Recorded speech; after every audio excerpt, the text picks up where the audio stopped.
স্বামী গৃহে গিয়ে স্বামী স্ত্রীর রূপে ঘর সংসার করাকালে আমার ননদ মোহাম্মদ তাজমহল ও মোসাম্মদ সেলিনা আমার শ্বশুর মহিউদ্দিনকে ভুল বুঝাইয়া আমার শ্বশুরের বিষয় সম্পত্তি হইতে আমার স্বামীকে বঞ্চিত করিয়া তাহাদের নিজ নামে লিখিয়া লইয়া গোপনে রাখে।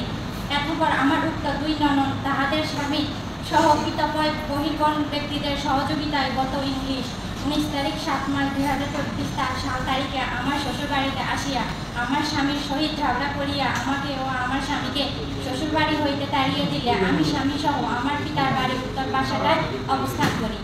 তথায় আমি সহ আমার স্বামী মোহাম্মদ গোলাম মোস্তফা বয়স 26 স্বামী স্ত্রী রূপে ঘর সংসার করাকালে আমার উক্ত স্বামী মোহাম্মদ গোলাম মোস্তফা বয়স 26 গত 7 তারিখ 9 মার্চ 2024 তারিখে দুপুর অনুমান 2 ঘটিকার সময় আমাকে কিংবা আমার বাবার বাড়ির কাউকে কিছু না বলিয়া অজ্ঞাত স্থানে চলিয়া গিয়াছে।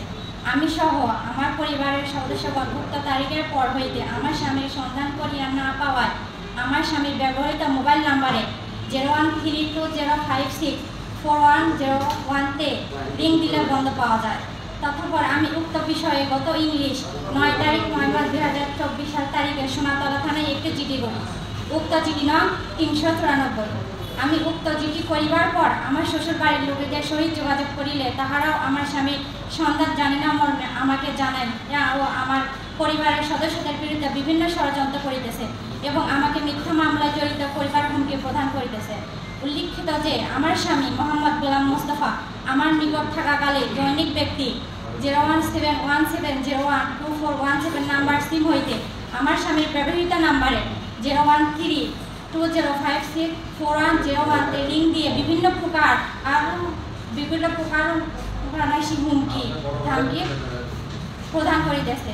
এমনটা অবস্থায় আমাদের নিম্নলিখিতের মাধ্যমে আমার স্বামীর ছবি সম্মিলিত সংবাদ প্রচারের মাধ্যমে এবং প্রশাসনের মাধ্যমে আমার স্বামীকে উদ্ধার করিয়া পাইবার নিমিত্তে আজকে এই সংবাদ সম্মেলন করিলাম।